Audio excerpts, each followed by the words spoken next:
All right, you guys, here this is a question about problem 13 on homework 52. All right, so here we go. When I look at this problem, what I notice is that I have an inscribed quadrilateral. So what I see is that I have these two angles here and here in opposite positions. They have to sum to 180. So I can say that 3x plus 21y equals 180. Okay, I have two variables though, so it doesn't help me to solve for either x or y at this point. So I can look over here and see that these two angles in opposite positions, they have to add to 180 as well. So I have 2x plus 26y equals 180. So I can see now that I've stacked those two equations on top of each other, I can see that what I really have here is a system. So I need to use one of my methods for solving my system for x and then for y. So solving a system we can solve by graphing. Probably wouldn't do that here, right? This is going to be a harder one to graph and look for where they intersect. Another choice would be to use substitution. So if it's easy to isolate the x or the y, I might use substitution. Or I could use elimination with the goal of getting rid of either x or y.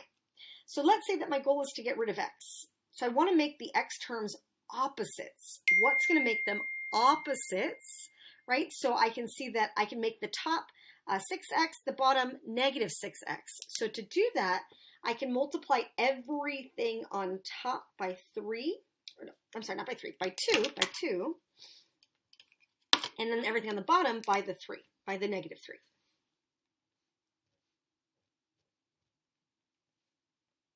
All right, let me pause for 1 second.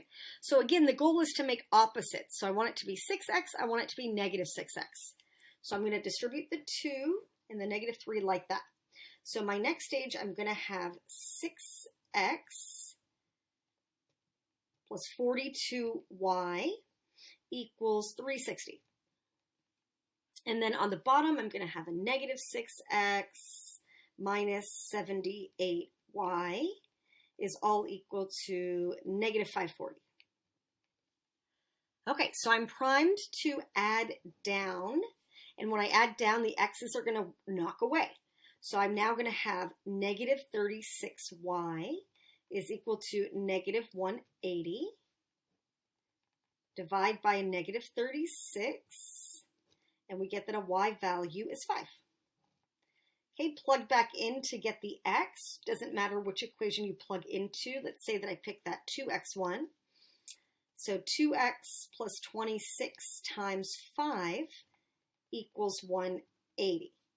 So 2x plus 130 equals 180. Take away the 130, 2x equals 50. Divide by 2, and I get that x is 25. Okay, so x is 25, y is 5. I could always plug back in here as well, just to double check that the angles in the opposite positions end up being supplementary. To remind you why that's true, let's say that I look at B, right there, vertex on the circle, its intercepted arc would span from where A is to C. And if I look at D, vertex on the circle here, right, here would be its intercepted arc here to here. So we can see that those two inscribed angles in the opposite positions, we know that their intercepted arcs together make up the whole circle. So the inscribed angles together, they have to sum to half the measure of the whole circle. So they have to sum to half of 360. They got to add to 180.